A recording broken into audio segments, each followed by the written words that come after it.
أهلا بيكم في حلقة جديدة من سبيشال حلقة النهاردة هي حلقة قوية لأن فيها معلومات قد نكون كلنا كأمهات عارفينها، وفي معلومات صادمة بس لازم نعرفها. وبعدين أنا شايفة من وجهة نظري إن ده أكبر تشالنج بيمر على أي بيت النهاردة أو على أي parents، مش في مصر بس ولا في الوطن العربي، لا ده تشالنج في العالم كله، وهو الكلام عن الشاشات واستخدام الشاشات في حياتنا وحياة أولادنا.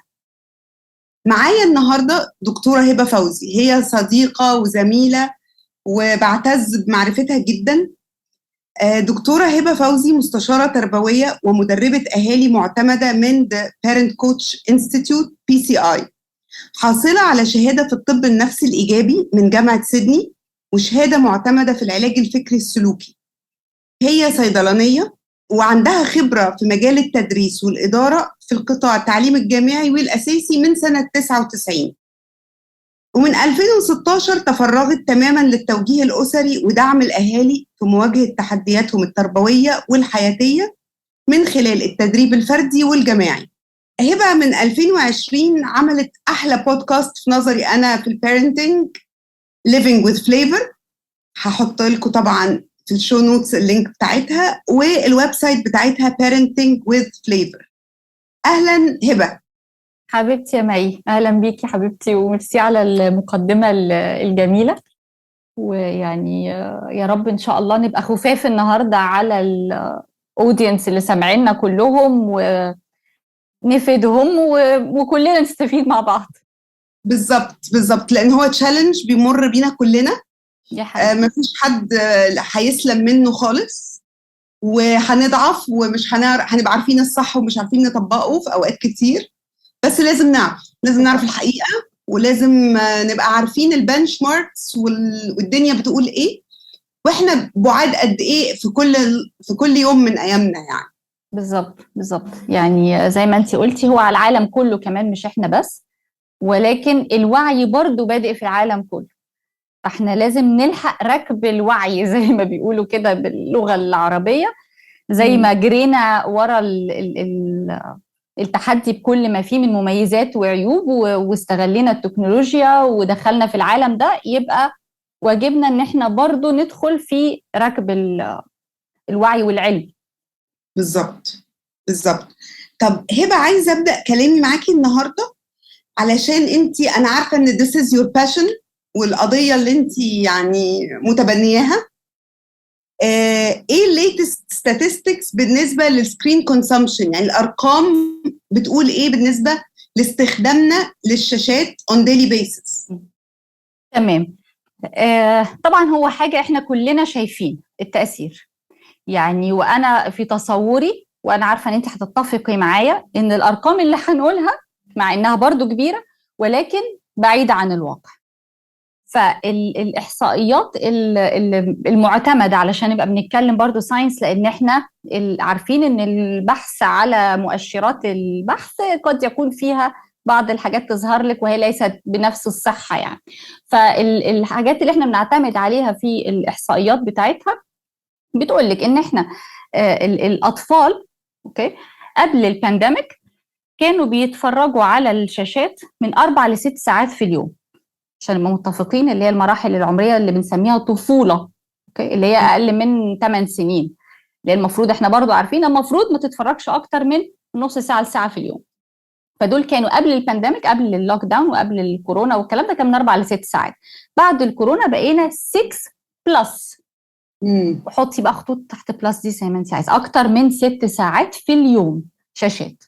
بالنسبه للتين ايجرز 9 ساعات في اليوم، 9 ساعات في اليوم. وخلي بالك اللي انا بقوله اكتر من 6 و9 ساعات ده بنتكلم على اللي هو بنسميها الشاشات الترفيهيه entertainment screens، يعني غير ساعات الشاشات المذاكره او هوم وركس او اي حاجه جاي بيها من المدرسه. يعني دي اليوتيوب، الافلام، الجيمز، السوشيال ميديا، السوشيال ميديا وما شابه، وليست الارقام دي كلها ما فيهاش الوقت بتاع الستادي تايم اللي احنا اجبرنا ان احنا نستخدم فيه الشاشات. بالظبط. دي الارقام دي كمان جايه عشان برضو الناس تبقى عارفه احنا بنعتمد على ايه. الامريكان اكاديمي اوف تشايلد اند ادolescent سايكولوجي، الاكاديميه الامريكيه للطب الادolescent سايكايتري اند سايكولوجي، الطب النفسي والعلاج النفسي. فدي بتحط الاحصائيات دي. وكمان في فاونديشن تاني، مؤسسه اسمها كيسر فاميلي، دي غير هادفه للربح، وبنعتمد برضو على ارقام جايه منها في حاجات كتير من الستاتستكس بتاعت حاجات كتير في شغلنا. فدي حاجه. في بقى برضو حاجه صادمه شويه، ودي انا عارفه انت برضو سمعتيها، اللي قلتها في البودكاست الاخيره، ان احنا ما بقناش بنتكلم بس عدد ساعات المشاهده، ولكن في عنصر جديد وعامل احنا غافلين عنه، هو النمبر اوف بيك ابس، عدد المرات اللي بنمسك فيها التليفون ونفتحه بهدف او بلا هدف. لان هو اصبح هابت. بالظبط. خلاص انت بقى جنبك على طول، قاعده في وسط الشغل، في وسط اجتماع، واحنا محتاجين النهارده برضو ايه، وانت معايا في دي، ان احنا يبقى عندنا صراحه وشفافيه تامه مع نفسنا. جدا جدا. اصل اذروايز هنبقى يعني قله المعلومات بقى احسن. لا we have to face it once and for all بقى. بالظبط. فعدد البيك ابس دي كل شخص ممكن يعرف يدخل يعرفها في تليفونه. خلاص احنا هنقترح على الناس نعمل كده، ان احنا هندخل اخر اليوم ونفتح في عندك في السيتنجز في سكرين تايم بتاعت كل تليفون. اوكي، سكرول داون، سيبك بقى. هعمل معاكي دلوقتي موضوع الاكسرسايز ده لو سمحتي. سيتنجز، لا هتطلع حاجات زي الفل. سيتنجز وسكرين تايم. سيتنجز سكرين تايم بالظبط. هيطلع لك الافريج، سيبك من الافريج، ممكن يطلع لك ساعتين 3 4. اوكي، عندك سي اول اكتيفيتي بالرمادي كده، هو حاططها لك رمادي عشان ايه تتوه مننا. طيب اما فتحتي بقى الرمادي ده ظهر لك ايه في الاول؟ ديلي افريج، صح؟ ديلي افريج بالظبط، وبعد كده تحت على طول بيك ابس. بالظبط. كنت اول مره على فكره، اول مره اشوف الرقم ده يعني. فطلع لك ديلي افريج. خلي بالك ده هو الرقم بقى اللي هيقوله لك بتاع النهارده، ده حاسب لك من 12 بالليل لحد النهارده. ايه الاخبار عندك؟ عندي غريبه جدا، عندي 39 بيك اب في وقت انا المفروض كنت نايمه فيه. انا مجرد قلقت بالليل، فطبعا اوتوماتيكلي رحت ماسكه التليفون اشوف الواتساب واشوف الايميلز. بتسيبي يعني عملت كل حاجه غلط، عملت كل حاجه غلط يا دكتوره هبه. لا ما هو بصي، احنا قلنا هنبقى صراحه مع نفسنا. ايوه يعني لا جدا. يعني هتلاقي وكاتب لك، وهو بصراحه يعني الحقيقه الناس واضحه معانا، وكاتب لك first used after pickup اهي الواتساب. عندي مثلا واتساب، انستغرام، سيتنجز، سفاري، وفي شو بقى يطلع لك فوتوز، وات ايفر، كل تفاصيل كل اللي فتحتيه وعدد المرات اللي فتحتيها دي. فالبيك ابس دي بقى الافريج اللي طالع. وعلى فكره اللي عامل ده شخص اللي جاب الرقم ده. في عندي رقمين بنتراوح ما بين 350 ل 250 في اليوم للافريج امريكان سيتيزن. لان احنا خلي بالك احنا في عالمنا للاسف حته الاحصائيات والبحث العلمي مش متطوره يعني. فمن 350 ل 250 مره في اليوم اي بيك التليفون وبدوس عليه. وبتدوسي عليه. الرقم ده تحدثي بقى براحتك عن الارقام اللي ممكن تكون طالعه عند التينيجرز بقى كمان. فده دخلني في حته ان لما نقول لاولادنا، انا مش عايزه اكون بس دخلتك في حته غير اللي انت بلاننج ليها كبدايه لا الكلام، بس بما ان احنا بنقول احصائيات في الاول وارقام. اما بنقول ابني جنبه التليفون وهو بيذاكر، فما بدخل فتحت التليفون وريني السكرين تايم. بنسال ولادنا على السكرين تايم، مثلا الناس اللي بتتابع مع اولادها وريني السكرين تايم، فنلاقي السكرين تايم 3 ساعات 4 ساعات في اليوم. يلا مش كتير، لا. مشكلته وهو قاعد بيذاكر البيك ابس. بقى عندنا ما بيطلق عليه بعض دلوقتي السايكولوجيست والسايكايتريست سمارت فون OCD، سمارت فون اوبسيسيف كومبالسيف ديس اوردر، اللي هو التكرار فعل الشيء بلا هدف وبلا وعي. خلاص هو دخل في مرحله الهابت، فبقى اوتوماتيك. فدخلنا بقى في حته زياده التشتت عند الاطفال. خلاص يعني، وفي اولاد يقدروا يستحملوا التشتت ده ويقدروا يسيطروا على مخهم، وفي اولاد لا. فانا النهارده عندي اكزاجريشن في التشتت وعدم التركيز رهيب. بالظبط. لازم جزء منه يكون من التليفون اللي في ايد الاطفال يعني. ده لو ما كانش كله، عشان نكون برضو مش عايزين نبقى بنبالغ، بس احنا كمان على فكره. طبعا طبعا. يعني هو احنا الكلام علينا دلوقتي اكتر. احنا فضلنا سنين نعمل، عارفه، نحافظ على ولادنا ونخلي بالنا والولاد ومخهم، وطبعا ان المخ not developed، مش مكتمل النمو وهم صغيرين، ومش مكتمل النمو زي ما احنا عارفين حتى سن 23 ل 25 في اجزاء معينه. فاحنا مركزين قوي قوي قوي على المراحل دي ونسينا نفسنا. ولكن اللي حصل ان احنا زي ما سماه كنت بكلمك عنه يوهان هاري الجورناليست اللي كاتب كتاب ستولن فوكس، نسينا نفسنا في القصة دي خالص، واتسرق مننا الفوكس والتركيز بتاعنا بنفس الطريقة اللي ولادنا اتسحبوا بيها. سبحان الله. فإذا المخ البشري على قد ما إنه هو نعمة كبيرة جدا من ربنا وعنده قابلية على التغير والتطور والنمو طول ما احنا عايشين، دي ميزة ربنا مديها لنا رائعة جدا لو أدركناها وحافظنا عليها. لكن احنا سلمنا المخ والعقل طبعا، عشان العقل هو اللي انت بتحبي تقولي انت بتحبي تسميها كمان الناصية زي ما ربنا يعني طبعا قال عليها. فسلمناه واحنا فاكرين ان القلق بس على الولاد. لا، القلق ايكوالي، واحنا كمان اولزو ان احنا الانترودكشن اوف سكرينز ما جالناش في سن اولادنا، ولكن لا، لم يسلم منها احد فعلا يعني. والله هو جالنا يا مي عشان نبقى صراحة، احنا التلفزيون كان موجود، اللعب على الجيمز احنا صغننين فاحنا لعبنا برضو جيمز يعني، ولكن طبعا عارفة لكن السر عارفة كان ايه؟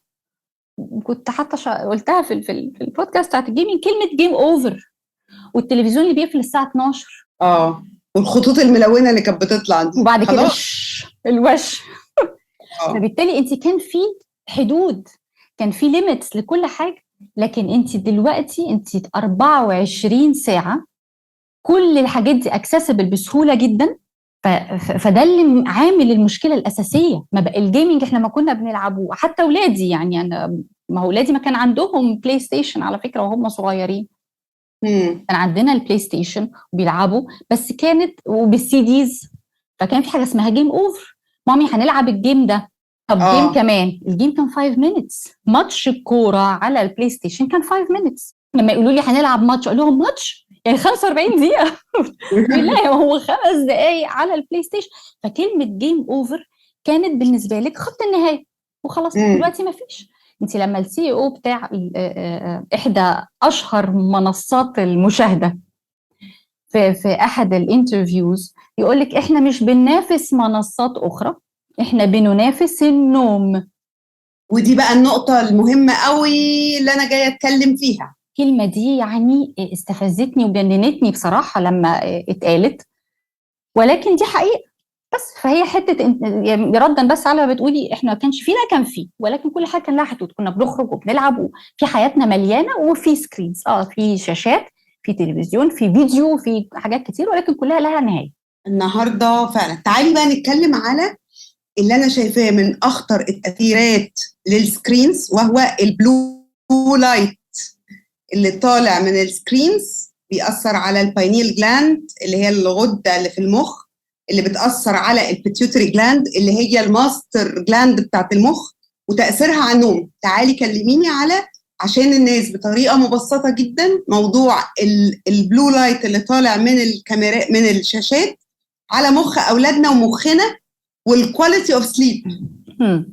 هايل جدا. انت دخلتي على طول على جزئيه يعني من اخطر الحاجات، وانا اعتقد برضو ان الناس شايفه بعض التاثيرات اللي هو حاجتين. يعني خلينا دايما نرجع لحاجه لطيفه جدا، ودي كتير من العلماء بيرجعوا لها. يقول لك احنا عندنا حاجتين ريفرنس بتاعنا. المرجع بتاعنا ايه؟ المرجع بتاعنا الشواهد اللي بنشوفها على اولادنا.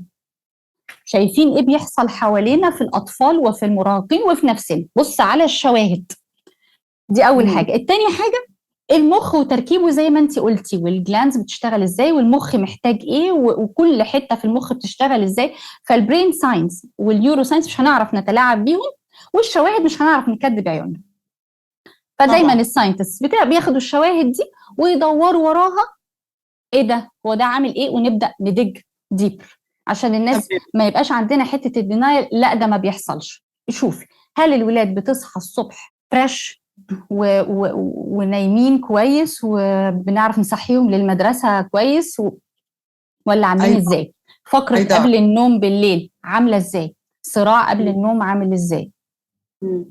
فالصراع ده كله لانه في حاجه مصحصحاه بالليل مخليه مش عايز ينام. يعني انا فاكره واحنا صغيرين كانت بدايه من الساعه خلاص 8 9 انت خلاص عايز تنامي، ريلاكس بقى، خلاص ريلاكس، خلاص قفلنا التلفزيون، ولادي صغيرين تلفزيون خلاص ما فيش. اخر حاجه اتفرجنا عليها كرتون الساعه 7، وكان حتى قنوات التلفزيون برضو بتقفل بتاعه الاطفال، يعني سبيس تون وام بي سي 3 والحاجات دي كانت بتقفل. قفل، فالمخ بدأ يستعد للنوم بما يطلق على الهرمون الميلاتونين. ده حكمة ربنا كده إن في الضلمة بيزداد إفرازه في المخ، فيساعد الجسم والمخ على النوم بشكل سليم. البلو لايتس بتعمل إيه؟ طبعا زي ما احنا عارفين بتخلي المخ يجيله رسالة خاطئة إن احنا بالنهار مش بالليل. فالإضاءات بتاعة السكرينز بتوصل هذه المعلومة، فيبتدي الميلاتونين ما يفرزش، فيفضل الولد مصحصح. طب 5 دقايق، طب 10 دقايق، طب ربع ساعة، ساب التليفون مصحصح ما نامش.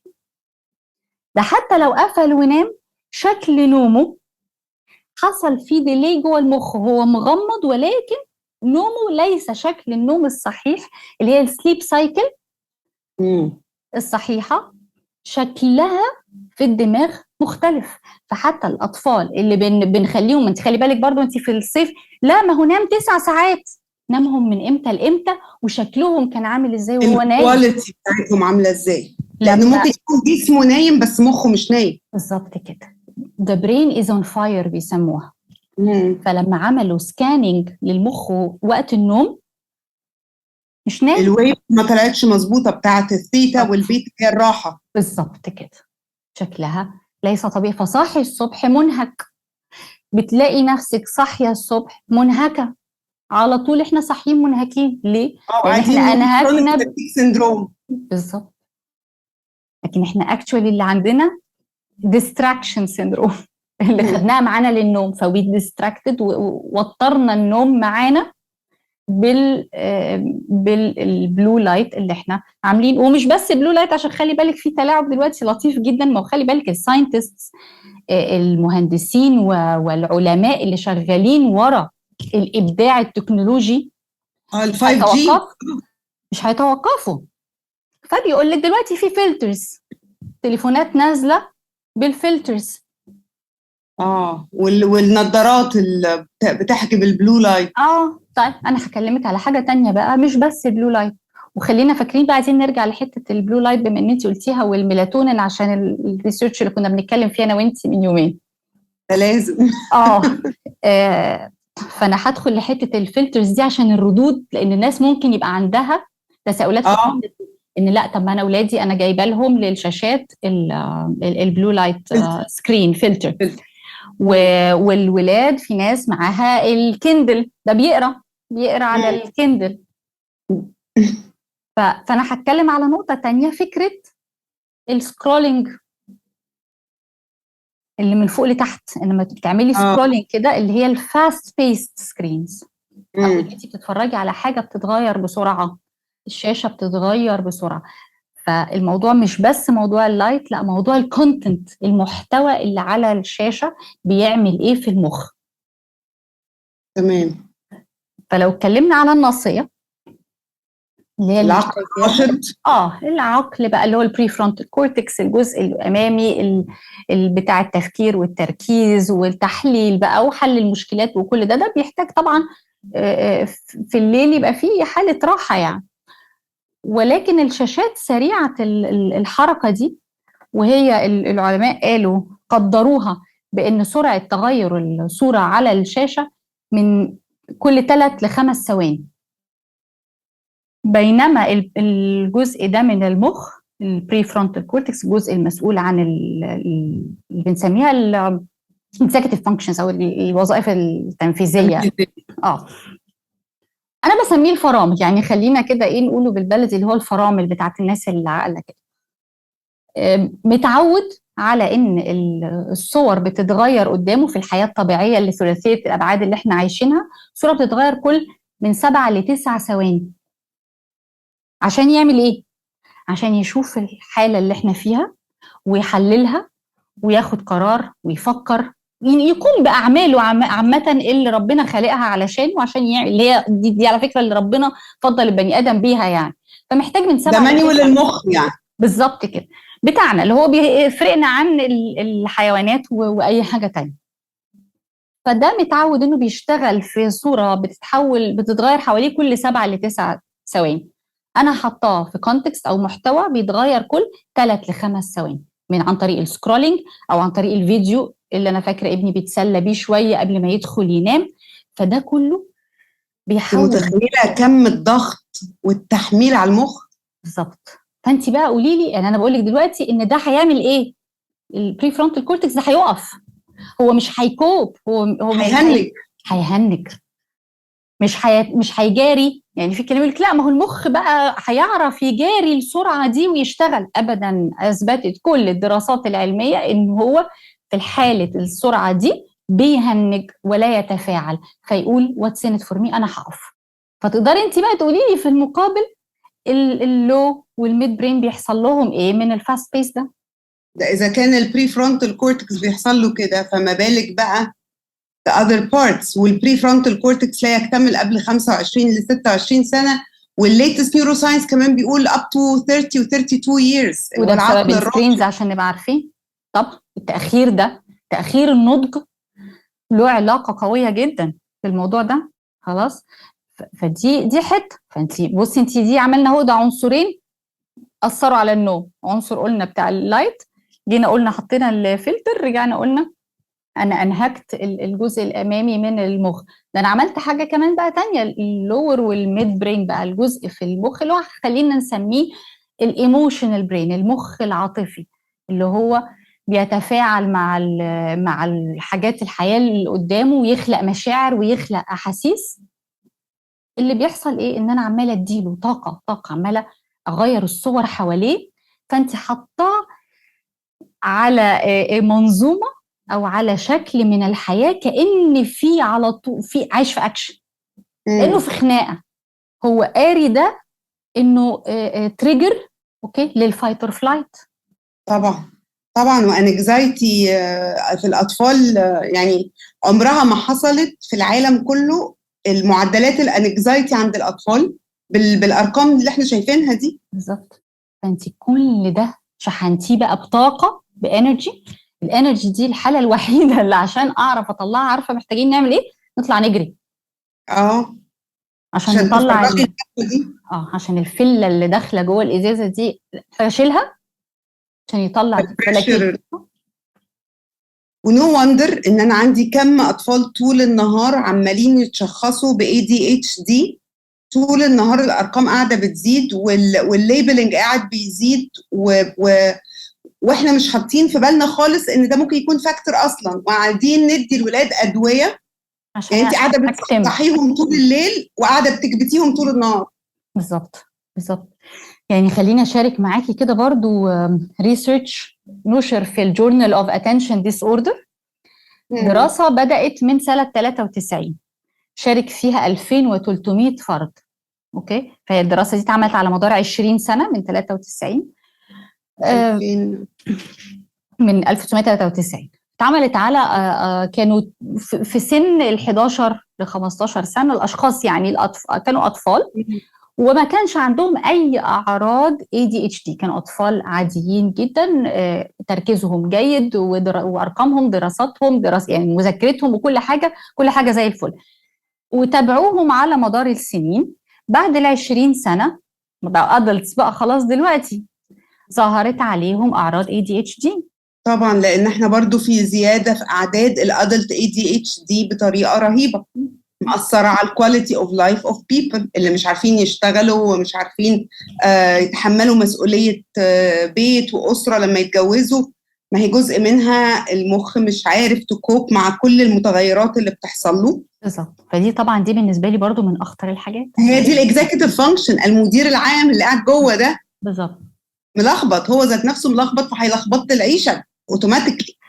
فانت بتتكلمي في عارفه اللي هو ما بنقول لما بيجي عماره بتتبني وبيحطوا عليها الاخضر ده من بره عشان لحد ما يكتمل البنى عليها. يعني هو انا ينفع اجي اطلع عليها والسلالم لسه ما خلصتش؟ انا شايفه حتى لو شايفاها من بره شكل العماره كويس، بس اخر حاجه مثلا بيعملوها السلالم اعتقد يعني. فينفع اطلع اطلع فوق قبل ما السلالم تكتمل؟ لا. فهي السلالم دي الكونكشن اللي انا محتاجه اشتغل على تقويتها ما بين الجزء اللي في المخ اللي عمال يتشحن بطاقه، ده اللي قلنا الايموشنز برين او المخ العاطفي او البنزين زي ما بسميه في حلقات الفيديو جيمز، والفرامل.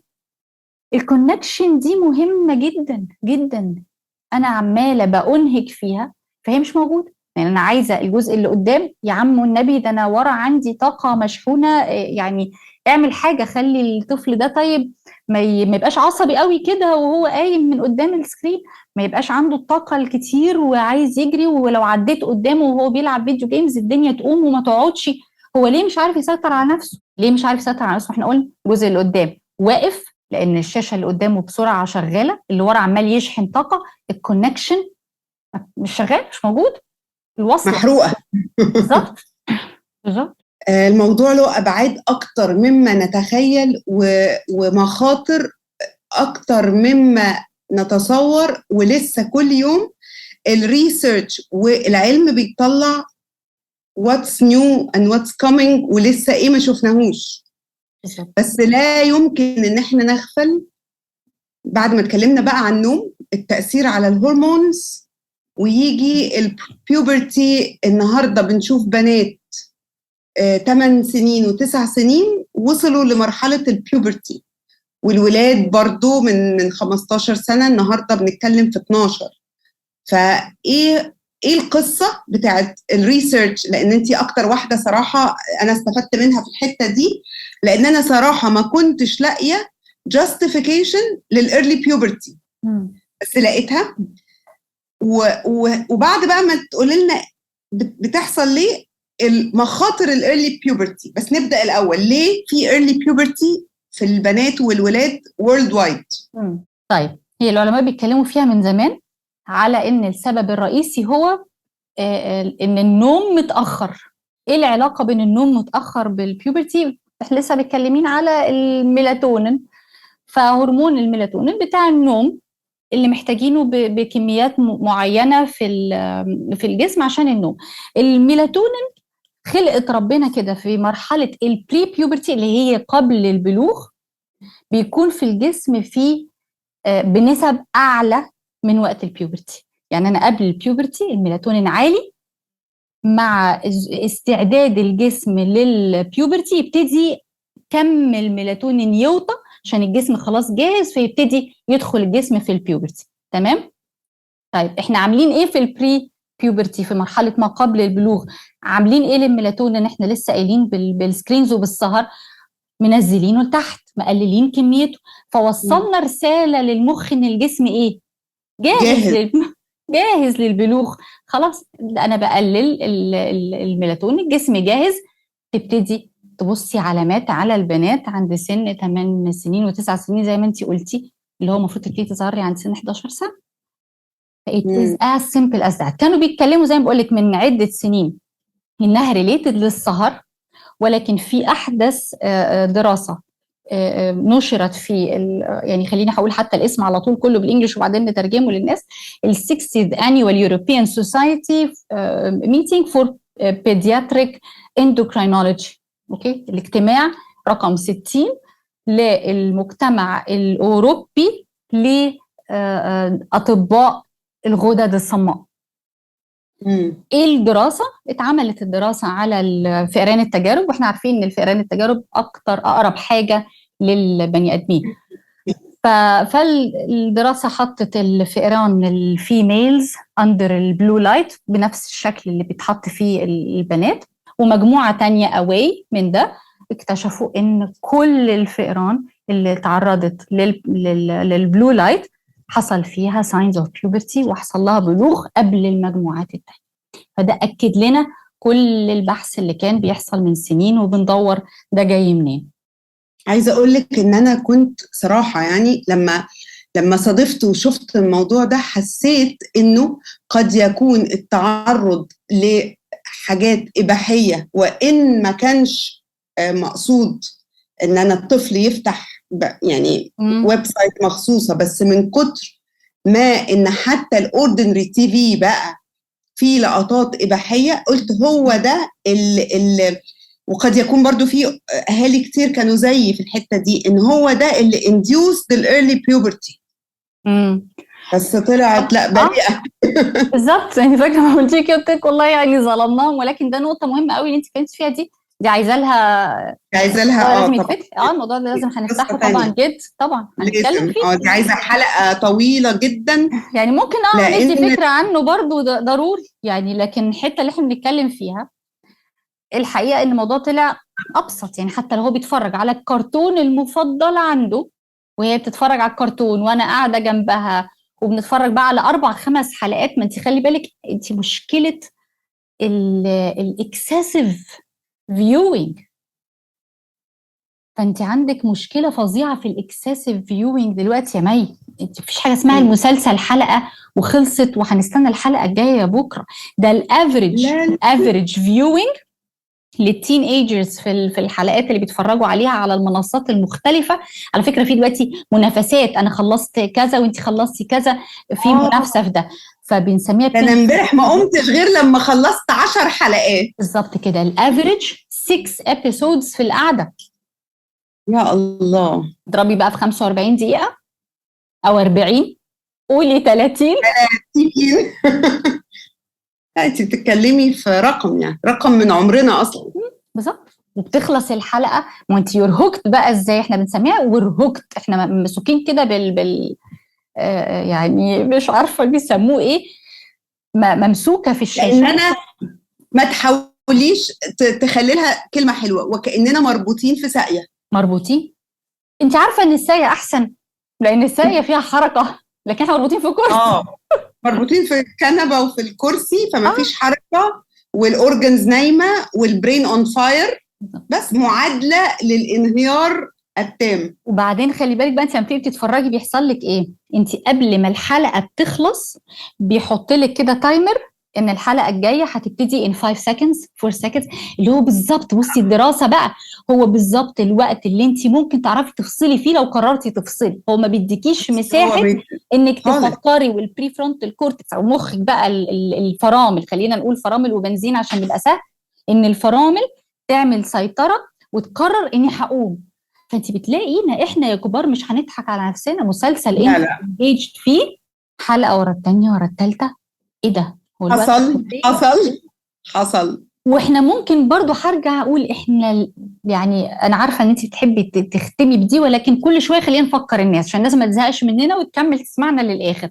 احنا مش ضد التكنولوجيا باي حال من الاحوال، احنا بالعكس هي مسهله علينا حاجات كتير جدا في حياتنا، مش بس مسهله، هي موفره لنا تواصل طبعا احسن، موفره في التعليم لما هنيجي على التعليم، موفره حاجات في التعليم تولز بشكل احسن، فكل ده رائع. لولاها ما كانش نعرف نتكلم انا في القاهره وانت في اسكندريه، كل ده شيء جميل جدا، ولكن يبقى عندنا من الوعي والادراك للمميزات والاضرار عشان احنا اللي نتحكم فيها، مش هي اللي تسوقنا وراها الى ما لا نهايه. لان اللي جاي كمان خلي بالك كمان اللي جاي اخطر، الميتافيرس اللي هو اوريدي موجود دلوقتي، العالم بقى الافتراضي يعني فيلم بقى تاني لو اتكلمنا عليه ده طبعا هياخد مننا كتير. طبعا والبيتكوينز والبلوك تشينز، واحنا داخلين على عارفه بقى اللي هي الانترنت الويب 3.0 دي قصه تانية.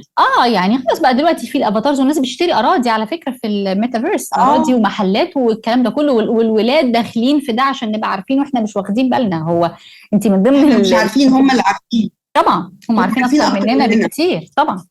من ضمن الحاجات لما سالتيني معلش هقولها سريعا، رقم برضو مخيف جدا كان بالنسبه لي، ان التين ايجرز بيقدروا يتصفحوا 6 منصات تواصل اجتماعي، او مش هسميها اجتماعي، ما بحبش اسميها اجتماعي، تواصل افتراضي، 6 منصات في نفس الوقت، فاتح 6 في نفس الوقت، وهو في دي وفي دي وفي دي وفي دي، ما بين واتساب وبيرد على ده وبيرجع على ده.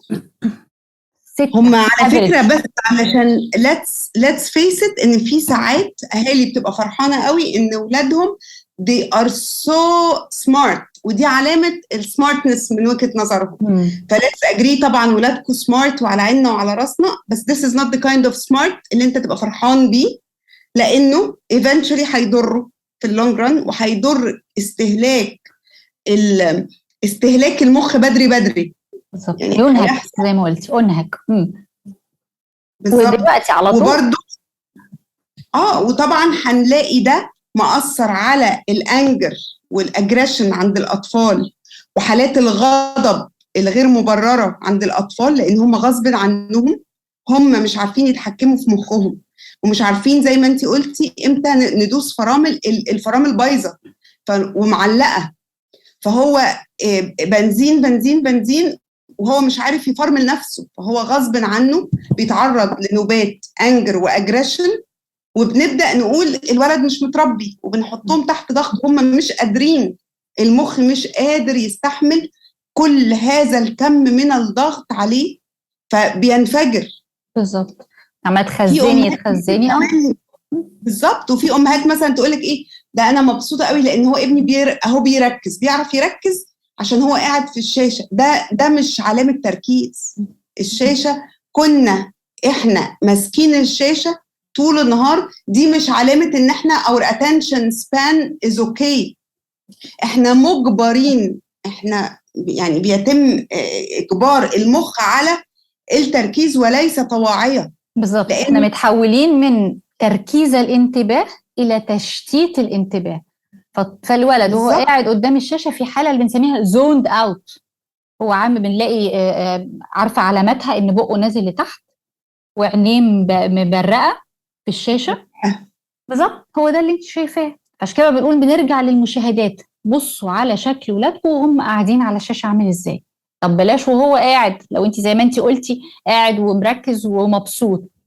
المشاهده الرئيسيه اللي عايزه الناس تقول لي رايهم ايه فيها، لما بيقوم من الشاشه ايا كان، خلص فيديو جيم بعد طلوع الروح وقام، قفلت السوشيال ميديا وقامت، هل انت شايفه ان الولاد اما بيقفلوا الشاشه بيبقوا اكثر تفاعلا معانا؟ قايم بقى فريش كده وعايز نقعد ونتكلم مع بعض ونتغدى سوا، عايز يروح التمرين، عايز يخرج مع اصحابه ويتفاعل ويلعب؟ هل ده الواقع ولا ايه؟ انت قولي لي بما ان انت برضو بتشوفي الصغيرين اكتر مني. انا هسيب بصراحه كل ام وكل اب يراقب ويبعت يقول لنا، يعني راقبوا اولادكم الفتره الجايه وشوفوا الاجريشن مع اخواتهم، بيقوموا بيعملوا ايه مع اخواتهم. لو ناديتوهم مثلا يلا عشان نتغدى او نتعشى، سيبوا اللي في ايديكم وتعالوا، راقبوا الرياكشن بتاعهم هيبقى عامل ازاي. راقبوهم فعلا زي ما انت قلتي، وحاولوا تصوروهم وهم بيتفرجوا على السكرين، ووروهم نفسهم شكلهم عامل ازاي، their jaws ساقطه لتحت، their eye pupils مبرقه جدا، العينين dilated وفي وضع fight or flight. شوفوا كم، وعلى اساسه نعرف كم الادرينالين والكورتيزون الستريس هرمونز اللي بتفرز في الجسم وهو اندر جيم او اندر بيلعب لعبه زي دي قد ايه. ولان المخ بيجيله برضو اشاره ان this is fight or flight، هو المخ ما بيبقاش عارف ده خطر حقيقي ولا خطر هو ميتهيأ له. انت موقفه التقييم، موقفه الجزء في المخ المسؤول عن التقييم. الجلاند قاعده بتفرز ادرينالين وكورتيزول، بعد فتره هيحصل ادرينال شات داون sooner or later. ادرينال شات داون ده وما ادراك ما الادرينال شات داون. يعني لو حصل لان الجسم هيقول، الغدد في المخ هتقول اصل لا يمكن يكون الجسم ده اندر ستريس اول ذس تايم، اكيد في حاجه غلط، فانا هوقف افرز الادرينال والكورتيزون. تخيلي وما خطوره ده. فخلاص ده الكوبينج ميكانيزم بتاع الجسم كمان، ده هو ده اللي خلقة ربنا اللي بيخليكي تعرفي الجسم يتفاعل مع الخطر لما يجي. فلما هيجي الخطر الحقيقي هتبصي تلاقيه. على فكره احنا في حالات، بس انا مش عايزه ابقى بخوف الناس، بس هو لازم نبقى شايفين بره دلوقتي في سنترز كتير جدا، ارقام مخيفه في امريكا وفي كوريا بالذات لل addiction treatment centers. ادمان الشاشات. It's a new kind of addiction. في كتاب من احلى الكتب اللي بتتكلم في تفاصيل فظيعه اسمه جلو كيدز بتاع الطبيب نيكولاس كاردارس، هو متخصص في الادكشن اكسبرت، وعنده مركز علاج ادمان بيحكي قصص تفاصيل الاطفال اللي بتجيله بتبقى عامله ازاي، وكل حاجه بقى زي ما شرحنا الاسس العلميه وده حصل ازاي وده جاي ازاي بكل تفاصيله. فاحنا مش عايزين نوصل باولادنا لمرحله ان احنا لا قدر الله نحتاج نبقى عايزين نعالج من الادمان وندور نعمل ايه. ولو ان انا بشوف دلوقتي عيادات الدكاتره الطب النفسي والعلاج النفسي مليئه للاسف، ودكاتره الاعصاب والمخ مليئه بالاطفال. الانكزايتي والانتي سايكوتكس اللي الاطفال بتاخدها ارقام مرعبه يا هبه. ده شيء يحزن، ولكن الحقيقي في دكاتره بدا بقى عندها دلوقتي طبعا عارفين وابديتد بكل الريسيرش، فكتير الحمد لله بداوا يقولوا للاهل الاول let's go on screens fast، او بنسميه دوبامين فاست، يعني يصوم عن السكرينز تماما لمده شهر ما فيش خالص، ونرجع نقيم الحاله المرضيه اللي عندنا، لان ما ينفعش افضل اعالج الاعراض وانا في حاله من الاساس ما عالجتوش. يعني طيب خليني برضو انا ما بقولي صح. لا انا قصدي ايه، النهارده الناس سمعت I think يعني كم من الصدمات الجامده لناس، وفي ناس كانت عارفه بس ما كانتش متخيله كم القسوه دي، وفي ناس عارفه بس ان دينايل لان ما عندهاش حلول. طب قولوا لي اعمل ايه؟ نعمل ايه؟ اديني practical ideas، لان هي انت عارفه يعني بعد الشر على اولادنا جميعا هي هتبقى عامله، هيكون في اعراض انسحاب. طبعا يعني فازاي اديني كده النهارده احنا الولاد الحمد لله في المدارس نعمل معاهم ايه؟ طبعا المدارس يعني عليها دور رهيب، let's agree. انا معاك. فدور المدرسه، علشان لو في حد مسؤول في مدارس بيسمعنا يا رب يعرف دور المدرسة، تعالي نتكلم على دور المدرسة ودور الأهل، وإزاي نعمل انسحاب مش كول تركي اللي هو نقطع فجأة عشان ما يحصلش ميل داون رهيب. نعمل إيه؟ طيب علشان بتقولي إن إحنا الناس سمعتنا وخدوا جرعة انتنس، مش عايزة برضو أبقى مقلقاهم قوي ومخوفاهم، عشان عايزة أعمل بس كاتيجرايزنج صغير كده، تقسيمة صغيرة عشان نطمن الناس برضو معانا. اوكي. اول حاجه it's never ever too late. لو ولادي 17 و18 it's never too late. فكل ما هو تحت ده تحت السيطره، زي ما قلنا المخ البشري من عظمه الخالق انه قادر على اعاده تشكيله للشكل السليم وانس ان انا حطيته في البيئه السليمه. تمام. خلاص، فدي معلومه عايزين بالظبط كده. مرونه الجسم والبلاستيسيتي، المخ والبلاستيسيتي بتاعته بتخليه يقدر يريواير. فدي حاجه مهمه نقولها للناس، عشان ودي حقيقه علميه، عشان ما نبقاش خايفين ويا لا ده انا خلاص اصلا انا ابني 14 و15 ده انتهى ما فيش خلاص كلموا الصغيرين. ابدا اتس نيفر تو ليت. المخ عنده استعداد جميل جدا، لان الادكشن اللي جاي كمان ده عن طريق افراز مواد جوه الجسم. يمكن مش عايزه دلوقتي ندخل فيها كتير، بس يعني هي موجوده في الحلقات بتاعه الفيديو جيمز والشاشات، الدوبامين وتفاصيله، عشان مش عايزه ابعد عن السؤال المهم اللي انت قلتيه، ولكن عايزه شويه طمانينه من الحته دي. نقطه تانية في الطمانينه برضو حابه اقولها، عندنا في فرق ما بين اوفر يوز وادكشن،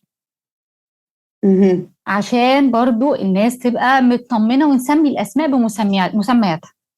الاوفر يوز هو الاستعمال الزائد للشاشات، اللي هو عشان نبقى متفقين هنتخض. فاكره بقى الارقام اللي قلناها اللي في الاول؟ اي أيوة. حاجه اكتر من الساعتين في اليوم انترتينمنت سكرينز هعتبره اوفر يوز. تمام. امتى هعتبره ادكشن؟ يعني ابو 6 ساعات و7 ساعات ده طبعا ممكن يبقى اوفر يوز وممكن يبقى ادكشن. امتى ادكشن؟ وهي دي الساين بقى، العلامات كنا بنقول عارفه ان احنا نلاحظ الريد فلاج. امتى. الريد فلاج بقى انه خلص الشاشات، مش عايز يروح تمارين خلاص، فاقد الشغف زي ما بيقولوا في حاجات تانية في حياته، مش عايز رياضة، مش عايز اكتيفيتيز، مش عايز يقعد معانا، داخل قاعد في اوضته قافل عليه الباب. درجاته بتقل. طبعا خلينا متفقين ان في ناس اوريدي مستواها متوسط، مش هنقيم قوي بالدرجات، ولكن شغله يعني الكواليتي او الانتاجيه بتاعته. بالظبط، برافو عليك، الانتاجيه بتاعته في دراسته في شغله، هي دي اللي بتعرفني ان انا لا، انا هنا داخله في الادكشن. عشان كده احنا لو لحقنا بقى قبل ما نوصل للاوفر يوز مش هنوصل للادكشن، لان خطوره الاوفر يوز زي ما انت عارفه، اوفر يوز بيؤدي للميس يوز. بالظبط. الميس يوز بقى هو النقطه اللي انت اتكلمتي عليها من حبه، حته ان انا قدامي يظهر بقى فيديو بتاع حاجه، ادخل اتفرج على حاجه، زهقت من اللعبه ابتدي اشوف بقى حاجات بورن تديني نفس احساس نشوه اعلى، وهكذا. فاحنا ايا كان سن ولادنا it's never too late. اسفه سحبتك بعيد عن سؤالك، انا عارفه انت عايزاني ارجع لسؤالك تاني بتاع دور المدرسه. والله amazing يعني eye opening information like never before بجد. الحمد لله يا رب. واحنا يعني دورنا طمأنينة الاهل بالعلم، ما انا مش هبقى مبسوطه لما احنا نبقى بنقول العلم وارمي الناس في البحر، مش عارفه اطبقه. بالظبط. طيب انت سالتيني السؤال الخطير قوي بتاع دور المدرسه. فاكره كنا لسه بنتكلم وقلنا ان دور المدرسه اكبر من دور الاهل، والناس هتستغرب. يمكن الاهل دلوقتي ياخدوا نفس عميق، اللي هو ايه ده انا اول مره حد يشيل حاجه من على كتافي وما يقوليش اعملي اعملي اعملي. فعندي 5 حاجات وانت قولي لي رايك ايه فيهم، وممكن نزود عليهم ايه. اول حاجه، المدرسه مؤسسه تعليميه، فهي مؤسسه في حد ذاتها. اي مؤسسه في الدنيا يا مي لازم يكون لها قواعد وقوانين. صح. ما فيش حاجه اسمها متسابه كده على المفتوح. فاول قاعده وقانون بطلب من جميع المدارس تطبيقه: ممنوع اصطحاب الهاتف المحمول بداخل المدرسه. قولا واحدا بقى.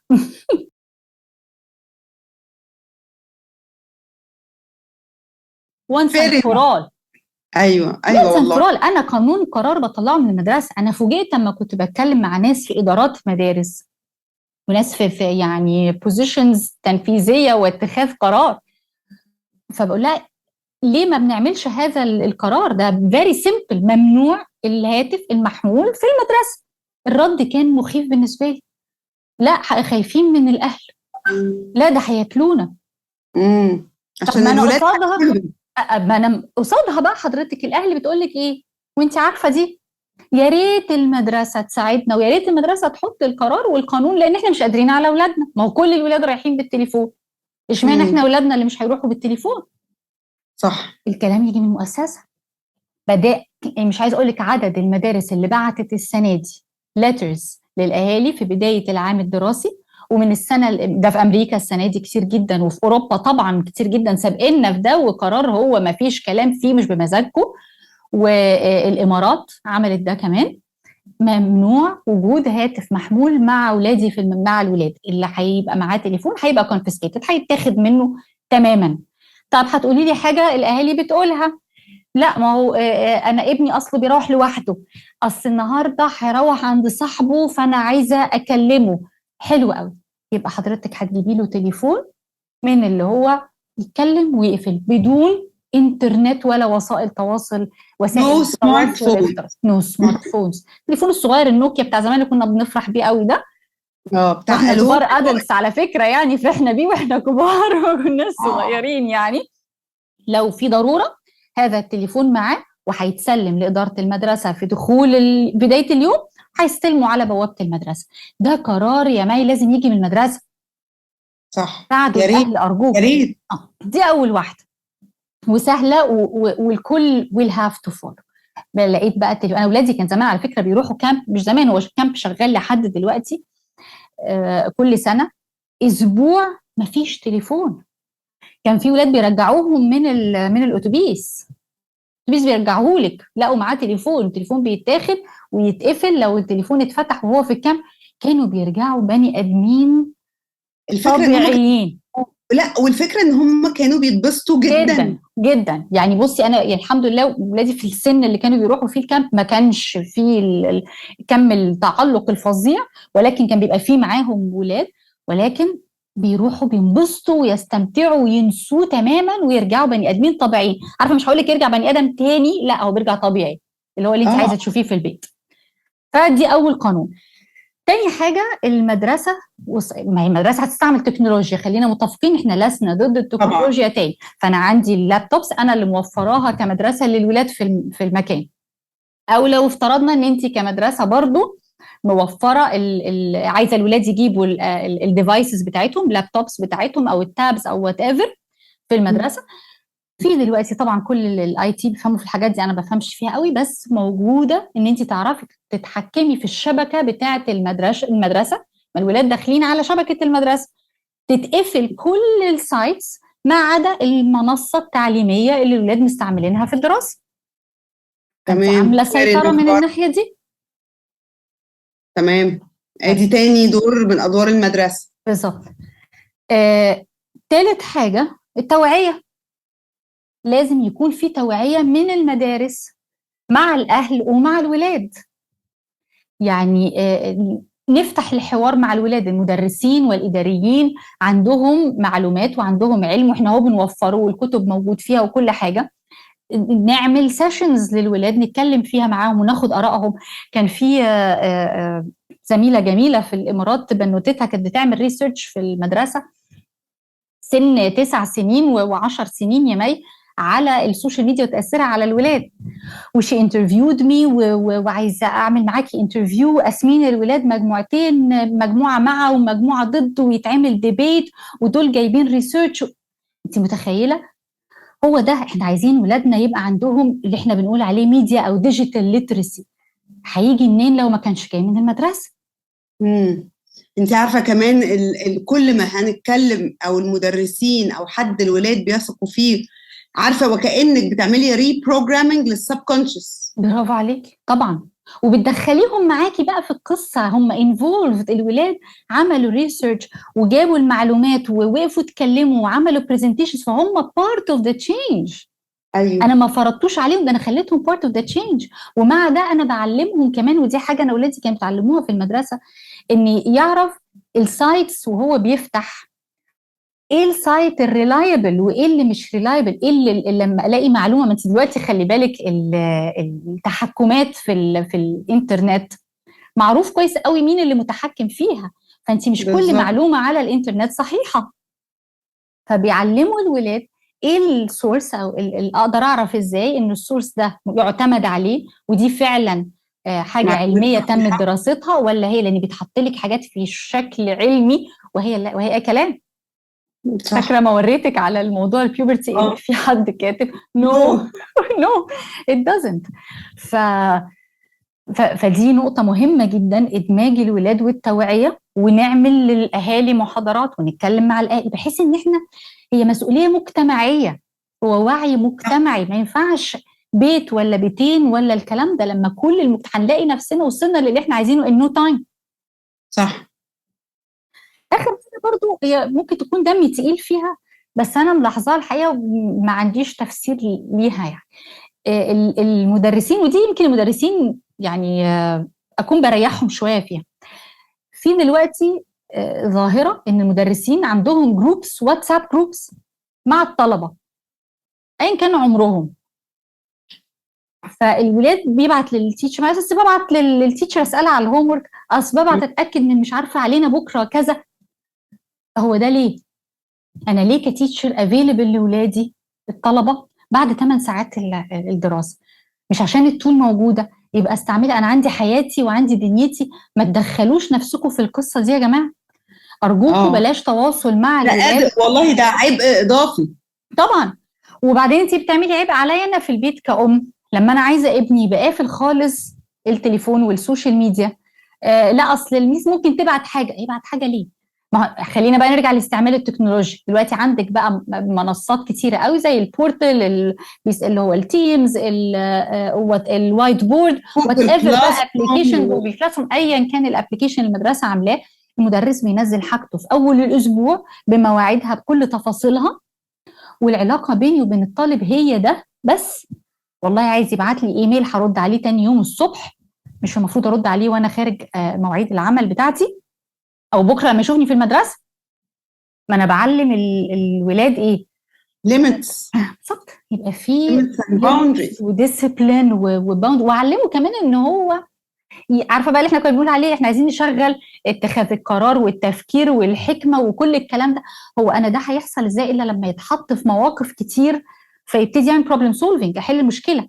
ده انا ما خدتش الهوم ورك، هتستنى لبكره على فكره لحد ما تروح المدرسه وتتحمل كل الكونسيكونسز. your responsibility. يعني واحده من الامهات او كتير من الاهالي ممكن يكون بيقول لك لا اصل هو في المدرسه عشان لو حصل مشكله يكلمني، نسي حاجه يكلمني. ليه يكلمني؟ ما هو معاه كم من الادلتس ما شاء الله في المدرسه، سبورت سيستم، هو مش المفروض يكلمني. والفتره دي المفروض يبعد عني عشان يبقى عنده استقلاليه بذاته، سواء في المدرسه سواء في التمرين. الحاجات دي كلها احنا كنا بنودي ولادنا تمارين وهم صغيرين وبيروحوا المدرسه وكل حاجه. لازم يبقى فيه استقلاليه، حصل له مشكله لازم يحصل له مشاكل، ولازم هيحصل مشاكل، بعد هو زي الشر بني ادم.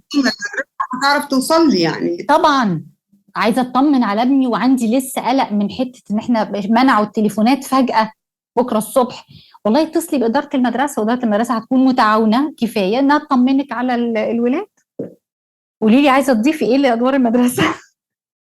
لا والله بصي انت يعني فعلا وفيتي، وفعلا المدرسه لو ساعدت في جزء كبير كبير كبير من الاتاتشمنت للاجهزه هيبدا يفقد معناه، وهنرجع تاني الولاد تقدر تتخيل وتقدر تفكر وتقدر تبدع، وحاجات كتيره جدا جدا جدا افتقدناها دلوقتي علشان المخ مش فاضلها.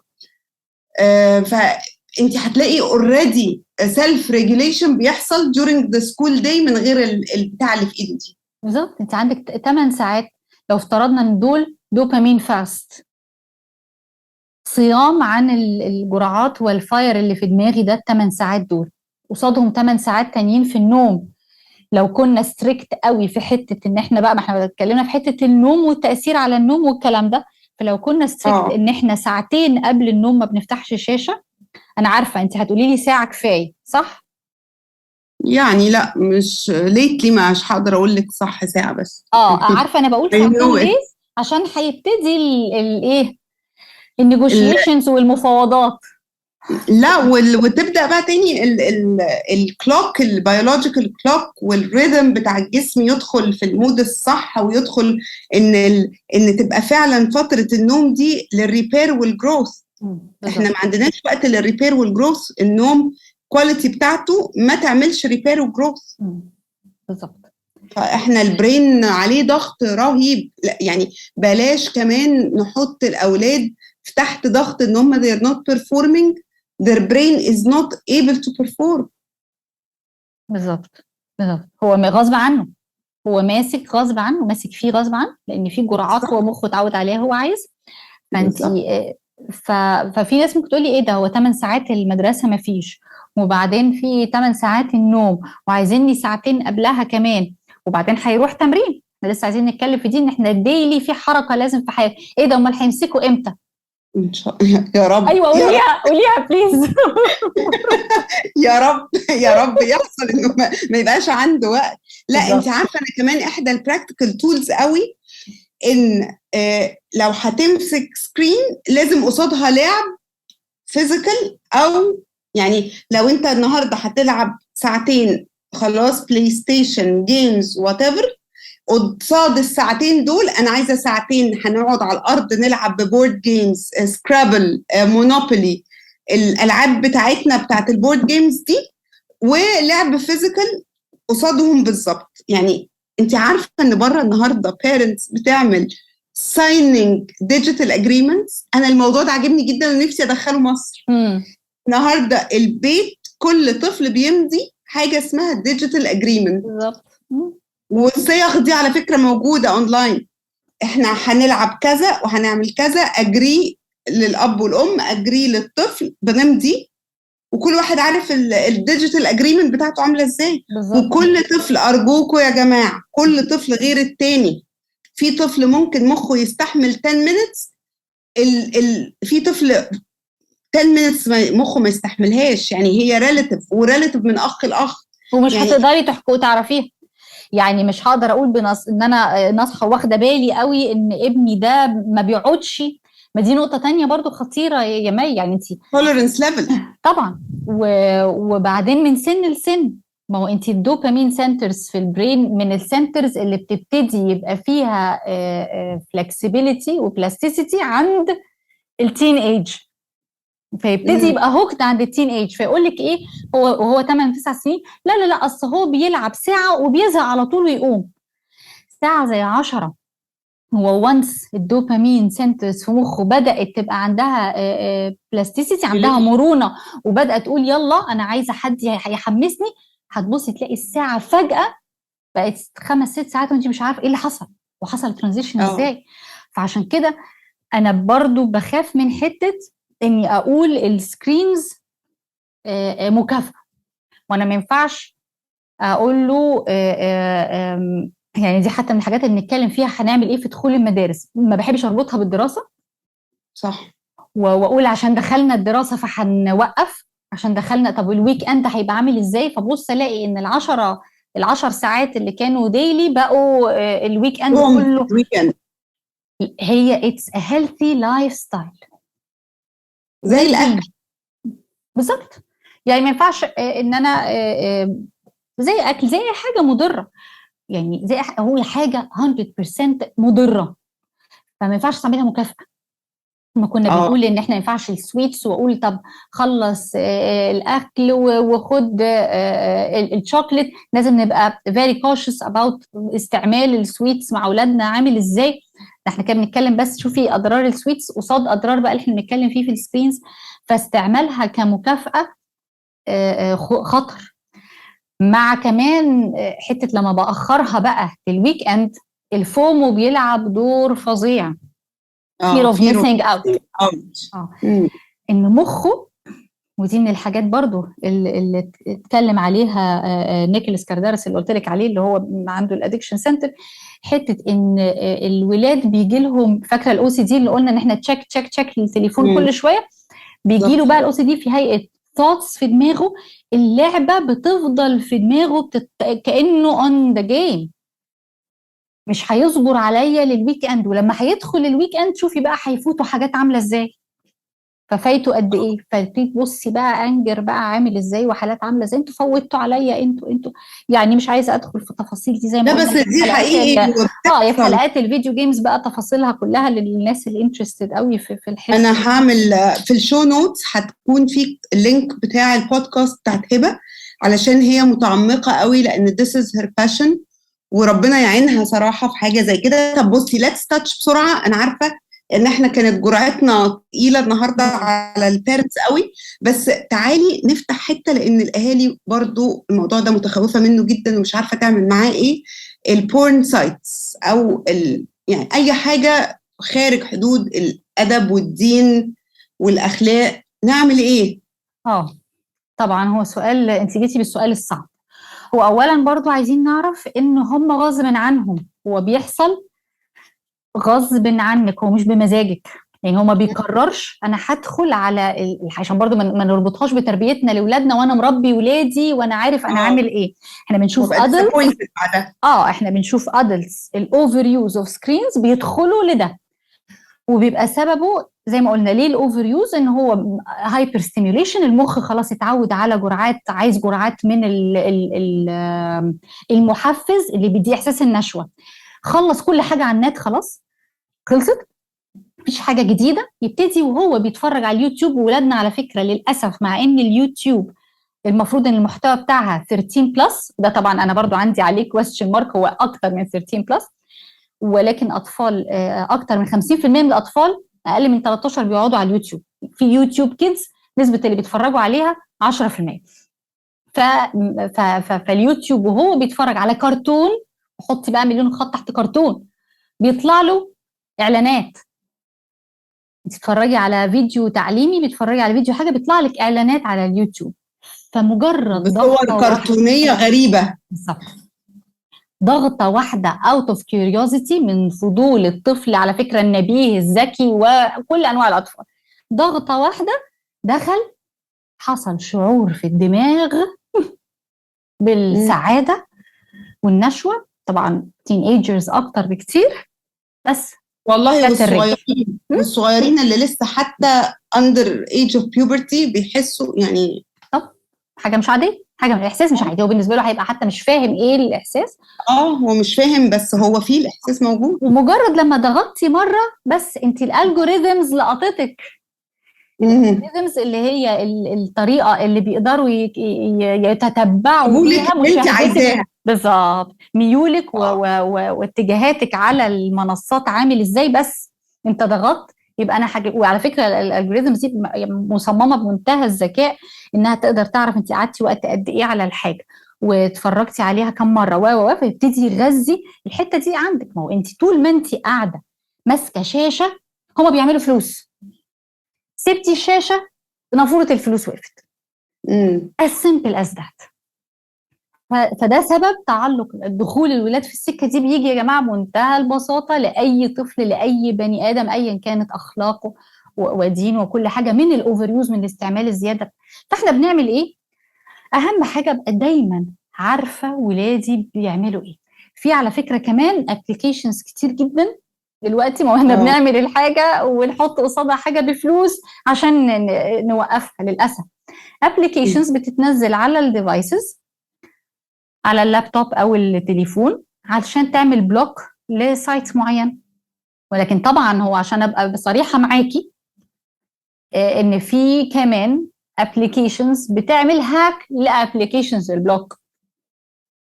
لو كتبتي والله لو كتبتي حتى في السيرش انك عايزه ابلكيشن تو بلوك، فانت هيطلع لك على طول بعدها هاو تو هاك كذا كذا كذا.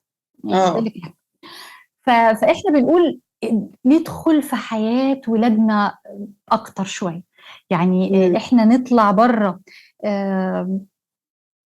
شاشاتنا وهم بره شاشاتهم، وندخل في حياه بعض شويه. صح، لان بقى فيه الحاجز ده بيننا وبين الولاد بتاع الشاشه. فاولا اقل من 16 سنه، والناس هتتخض مني، بس اقل من 16 سنه مش المفروض يكون معاه سمارت فون. عارفه ان انا جايه من كوكب اخر، ولكن دي حقيقه للاسف. بس نبقى عارفين الصح حتى لو ما بنعملوش، بس نبقى عارفين. وعارفه كمان ليه؟ عشان ندي طمأنينه للاهل اللي ولادهم اصغر من كده ومش مديين سمارت فون، وعندهم ادراك ووعي. انا مش عايزه اديهوله، انا صح ولا غلط؟ حته الديبيت اليومي، انا صح ولا غلط؟ هم عارفين ان هم صح، بس التيار اقوى منهم وضغط الاولاد، لانه بيبقى طفل عنده 9 و10 سنين هو الوحيد لوحده اللي في الفصل ما معهوش تليفون. بالظبط، طبعا انا معاك. دي طبعا كده قلنا احنا بقى لو بدأنا من المكان الصح هساعد ويبقى كلنا مع بعض.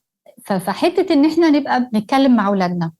كلمه مهمه قوي اروح اقولها لاولادي ايا كان سنهم، 7 سنين 8 سنين، احنا كله بقى احنا قايلين كل حاجه بتبتدي بدري. حبيبي اي حاجه تشوفها على النت مش شرط تكون صح، تعالى اتكلم معايا في اي موضوع في الدنيا انت عايز تتكلم فيه. وما تتكسفش، وانا مش هزعل.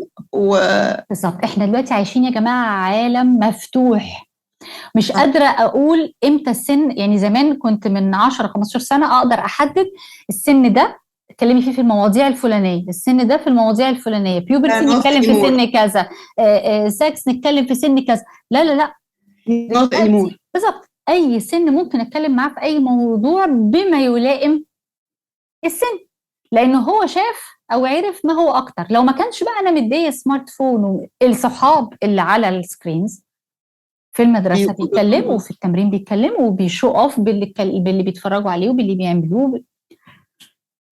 فالحل الأساسي نعمل إيه؟ ندخل ونبقى جزء أساسي بهدوء، من غير خوف ومن غير هلع ومن غير ما نخوفهم ولا إحنا نخاف، نبقى جزء أساسي من حياة ولادنا. رياضة رياضة رياضة، جاي. فإحنا موجودين بعدين على طول رياضة رياضة رياضة واكتيفيتيز، رياضة ونشاطات. أنا بقول الجيل ده أسعد حظا بكتير من جيلنا. احنا جيلنا كان عندك بعض الرياضات في النادي محدودة عاملة ازاي، وحتى جيل ولادي اللي هم دلوقتي في البدايات التوينتيز نفس القصة. كان عندك الرياضات بتاعة النادي، دلوقتي عندك سنترز للموسيقى وسنترز للتمثيل وسنترز للرسم. طيب بلاش السنترز، معلش أنا أسفة هرجع للمدرسة تاني، المدارس اللي بندفع فيها أرقام مش قليلة، نرجع يا جماعة ونفعل الأفتر سكول أكتيفيتيز، النشاط اللي بعد المدرسة. فأنا بسهل على الأهل وبجيب بقى النشاطات دي كلها، بقى أعمل تنوع في النشاطات.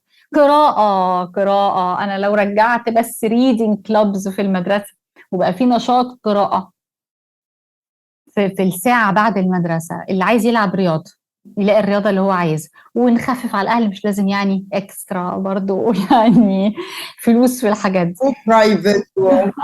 فالرياضة اللي عايز موسيقى هيلاقي، اللي عايز ارت هيلاقي. اعمل بقى ديلز انا مع السنترز دي، او عندي مدرسيني يعني وات ايفر، استعمل المدرسة بشكل اكتر من كده في موضوع تنمية نشاطات الولاد.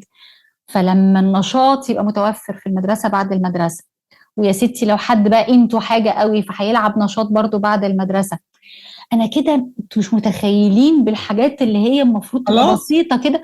خلاص انا ما بقاش عندي وقت اللي هو اقول استبدل الشاشات بايه. لا يا جماعة، الجملة دي غلط، ما تخلوش التكنولوجي تاخدنا لمسميات غلط. ما ينفعش اقول استبدل الشاشات بايه، هي الشاشات خدت ايه من حياتنا فاحنا عايزينه تاني.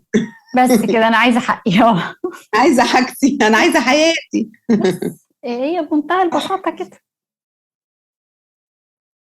بصي، دي انا شايفه في practical tools، في حاجات صغيره قوي نقدر نبدا بيها، في كلام بالراحه وحقائق علميه وحاجات صغيره نبدا to introduce، نشتغل على السبكونشس. يعني انا قبل ما ينام ابني او بنتي قعدت معاهم وبسطت لهم السيتويشن واشركتهم زي ما قلتي معايا.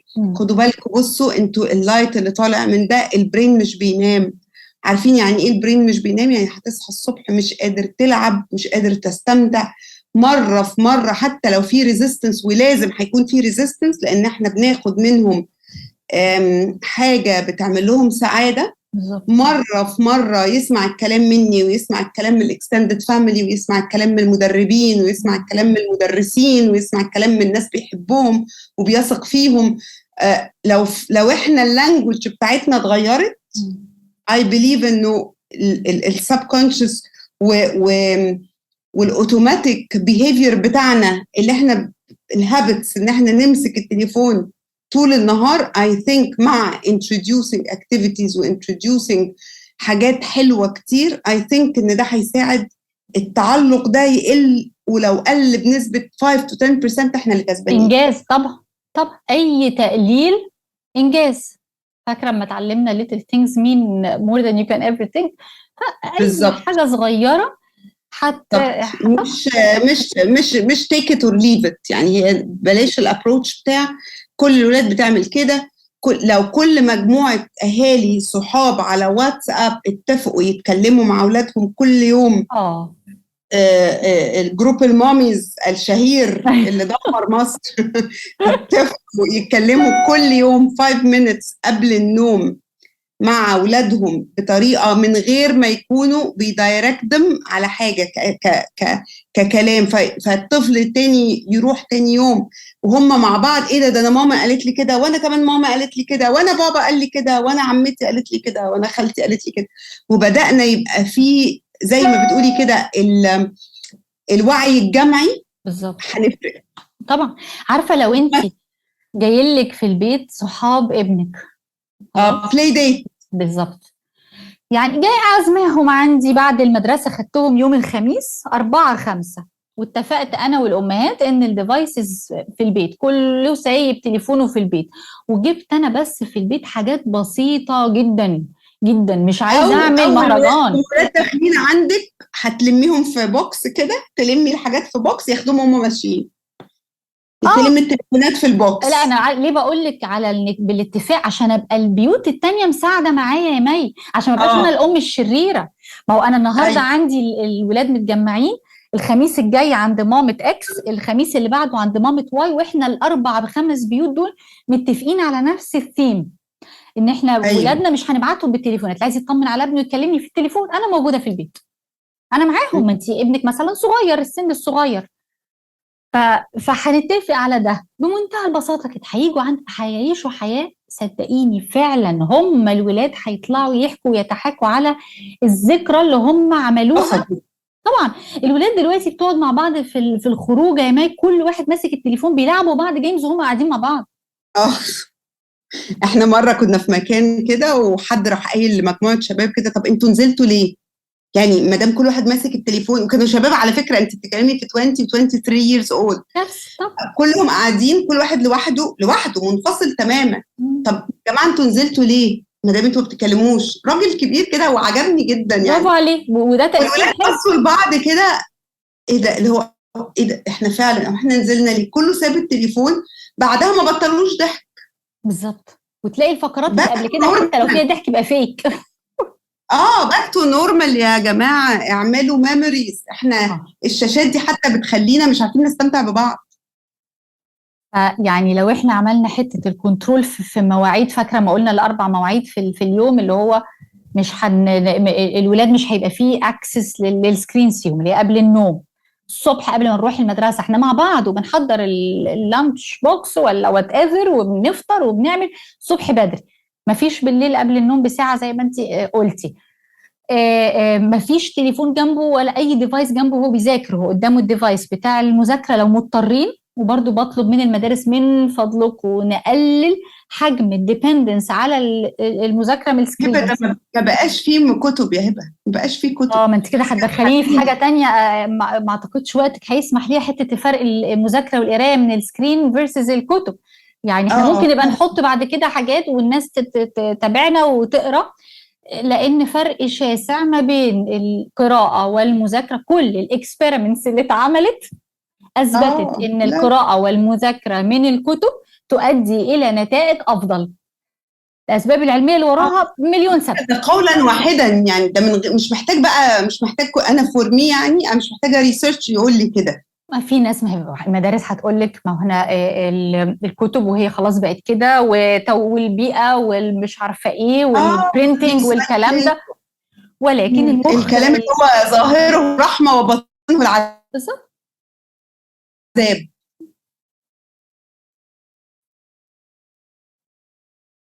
ايوه يا هبه، لان الكلام لما هتكلمي اي مدرسه او المدرسه هتقول لك علشان الريسايكلينج والكتب والكلام، عارفه اللي هو من بره ظاهره الرحمه وباطنه العذاب. بالظبط.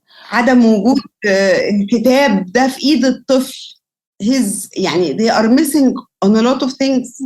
رائحه الكتب خلاص nobody cares about رائحه الكتب. طب شوفي انت قلتيها ازاي which is a fact. على فكره احنا we're depriving ولادنا من يعني علميا اللي هي بيسموها sensory experience، وانت بقى عارفه دي لعبتك بقى.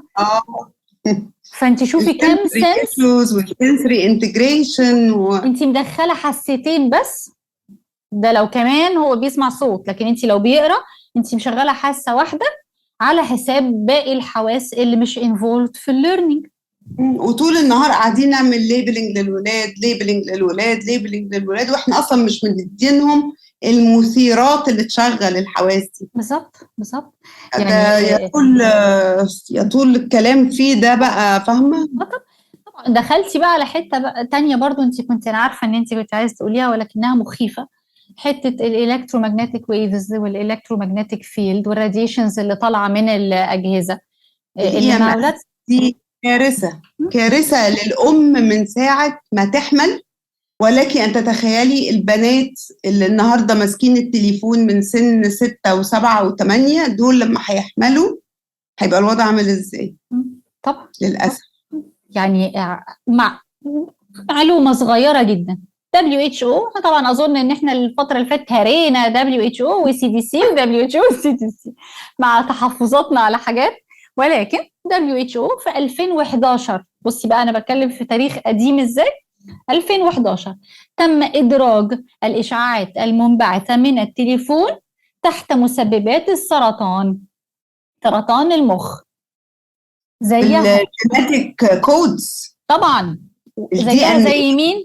زيها زي الليد اللي هو الرصاص والاكزوست بتاع الكلوروفورم، نفس الكاتيجوري.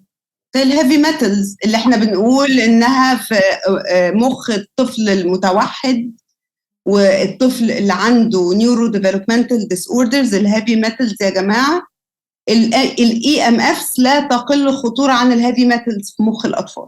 بالظبط، دي في نفس الليسته. وتعرض الام الحامل للاي ام افس ده، الدي ان اي بيتغير، كودينج يعني كودينج بتاع الدي ام اي والامراض الوراثيه بيتغير بسبب الاي ام افس. دي قصه بقى، قصه حزينه اخرى يعني. بالظبط. فيعني احنا خلينا نرجع لنفس حته الحلول اللي انت حابه نبقى بنتكلم فيها. اخر حاجه قلنا دور المدرسه ودور البيت، دور الصحاب. فلو خلقنا مجتمعات صغيره صغيره صغيره شبهنا حوالينا، خلاص انت خلقتي المجتمع الكبير. المدرسه ساعدتك من الناحيه الثانيه، بصيتي لقيتي الموضوع دايليوتد بمنتهى السهوله، اسهل بكتير مما نتخيل. الاطفال الصغيرين اللي هو يقول لك لا ده انا بشد منه التليفون بتاعي، اللي هو سن سنتين بشد منه التليفون بيصرخ، انت خدتيه اختفى من قدامه، لعب النهارده لعب بكره، دخل معاكي المطبخ مسك حاجات بلاستيك وحاجات خشب لعب بيهم، نسي اساسا يعني ايه تليفون، نسيه. هو اصلا لحد سن 2 و3 مش المفروض ان زيرو سكرينز. زيرو سكرينز، ودي ريكومنديشنز جايه من بره اللي احنا بنبيليف ان ذم، الامريكان اكاديمي اوف بيدياتريشنز قالت لك تحت مش المفروض اصلا 2 زيرو. تحت 2 زيرو، بعد كده نص ساعه حاجه كواليتي عاليه من الشاشات. من بعد بقى ال5 سنين احنا بنتكلم برضو ساعه كواليتي عاليه. خلي بالك ده بقى متفرقه، ساعه متفرقه بالظبط. وده لو دخلنا بقى فيها تعليم، ما انت دخلتي التعليم دخليه. انت في دراسه سريعه هقولها سريعا، عارفه ان انا اكيد خدت وقت كتير. لا بس انا متاكده ان اي حد بيسمع يعني كله تركيز، لان ده خطر لازم نبقى اوير بيه. يعني من الحاجات اللي بحبها وقد ايه بسيطه، احد الساينتست عمل اكسبيرمنت كده على عده اهالي، انه بيسجل الحوار وهم عايشين، وانت عايشه حياتك مع ابنك كده عادي خلاص. فلقى ان كل ساعه زياده في سن من 3 ل5 سنين، خلي بالك انت بتبني بقى اللانجوج والكلام، كل ساعه زياده على السكرين بتفقد الطفل 770 كلمه كان المفروض يتعلمها من اهله. الحصيله اللغويه بتاعته. تخيلي، واحنا فاكرين ان الولاد قاعده قدام السكرين بتتعلم لغه. انا بسحب منه، شوفي عدد عامل ازاي من اللي المفروض يتعلمه within context زي ما بنقولوا، اللي هو اللغه مش بس كلمه اسمعها واعيدها. اكشن. بتشوفي الولاد دلوقتي ماشيه في النادي يقول لك يا للهول. فين يا للهول يعني. ولا يا ريتها على يالا الهول كمان. طبعا انتي بقى للاسف. انت اللي لسه بتروحي تمارين وكده، فانت بتسمعي طبعا وبتشوفي حاجات انت عارفه جايه من اللانجوج، مش ممكن تكون بتتقال في البيت. لا اللانجوج اكوايرد طبعا، والحصيله اللغويه دي اصلا دي علوم بتدرس يعني من زمان. وطبعا لا طبعا اللانجوج ديفلوبمنت عند الاولاد متاثره جدا جدا لعوامل كتير يعني، بس اللانجوج ديفلوبمنت متاثره وكل الناس حاسه بيها يعني.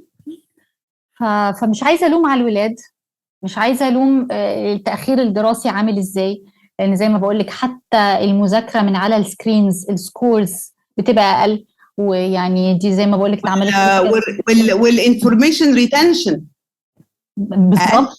طبعا اللي هي comprehension اللي هو الاستيعاب بقى، واللي هو ما يسمى deep learning او deep reading، والكلام التفاصيل الصغيره دي اللي محتاجاها التعلم عشان اربط الاحداث ببعضها، وحاجه قريتها فاربطها بمعلومه خدتها قبل كده او قريتها في الدرس اللي فات.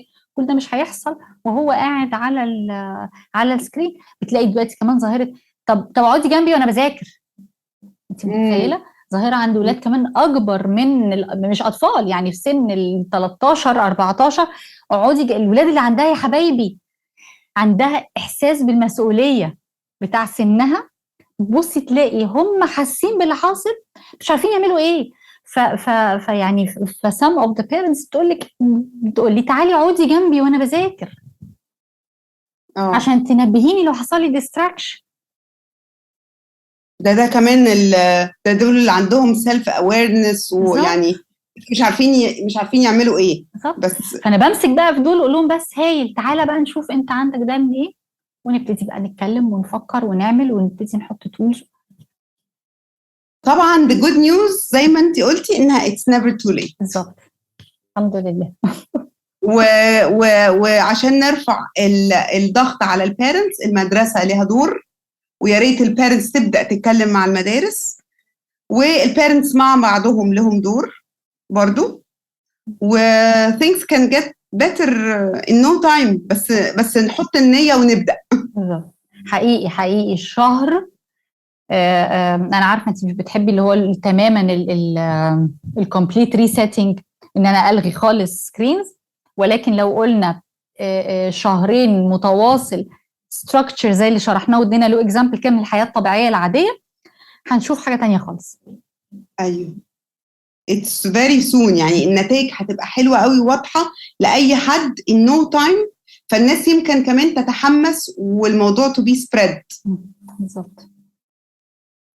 ثانك يو يا هبه جدا جدا، حلقه قد كده اتاخرنا عشان نعملها، بس انها كلها كلام من القلب، وان شاء الله نيتنا انه يوصل لكل قلب اب وام بيسمعونا. يا رب يا رب. انا اللي ثانك يو يا مي جدا ان احنا يعني شجعتيني وحمستيني، وانت عارفه ان انا الموضوع ده بحبه، بس ساعات بجيت ديبرست كده من كتر اللي بشوفه من الشغل، وبس رجعتيني ان احنا نتكلم فيه تاني، واتمنى ان احنا نكون ادينا امل بنفس مقدار العلم.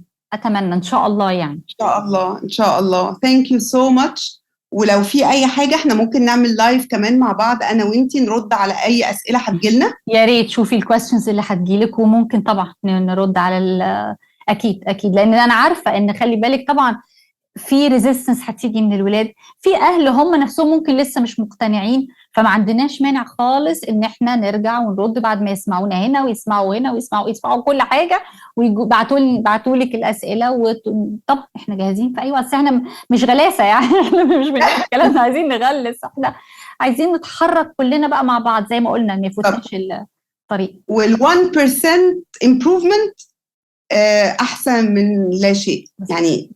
على قد كده، على قد ما احنا 1% improvement ممكن يدينا tremendous results هنحس بيها immediately. بالظبط يعني معجزة المخ البشري حقيقي والعقل نعمة من ربنا حقيقي في حتة انها الريسيتنج دي انه يعرف يظبط نفسه. بس انتوا حطوني بس على الطريق الصح وانا هظبط نفسي.